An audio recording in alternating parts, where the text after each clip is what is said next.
So where have you gone backpacking before? Okay, so I've been backpacking. I'm almost 60, and I've been backpacking since I was about 20.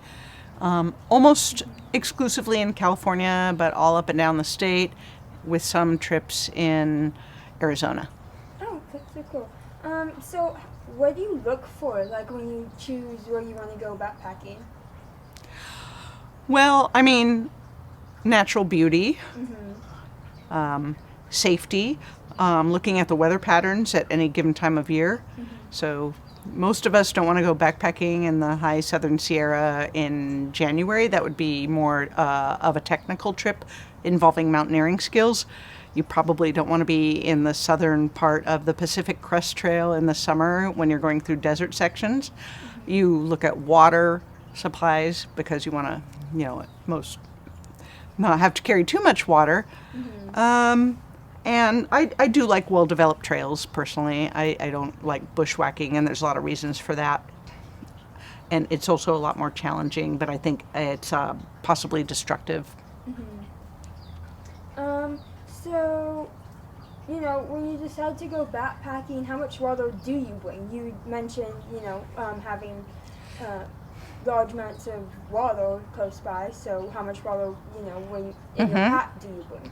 Well, some places you almost could get by without bringing any. Mm-hmm. The Southern Sierra is a good example of that, where there's often good water every half a mile, Okay. sometimes, as much as 5 miles. So, one strategy backpackers use is when you get to a water source, you drink a lot of water. It's called cameling up. Okay. So, you fill yourself with water, you rest for a minute, and then you carry water with you. Now, how much you want to carry after that depends on how far you have to go, what's the temperature like.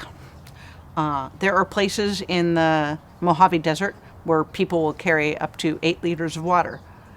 So a liter of water is 2.2 pounds. Mm-hmm. So most of us would like to minimize that.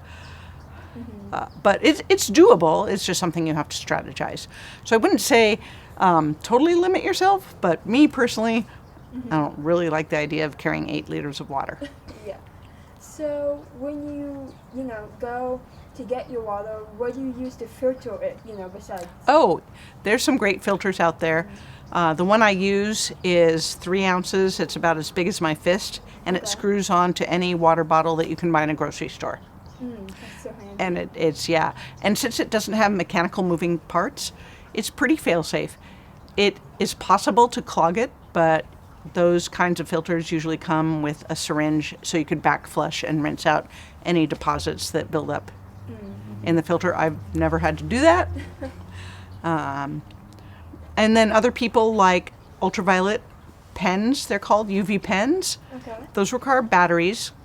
They don't require filtration because you use the UV light you don't kill anything in the water, but you stun it. You render it unable to hurt you. Okay. Other people like chemical treatments, iodine, various derivatives of chlorine, Mm-hmm. and that's kind of a personal choice.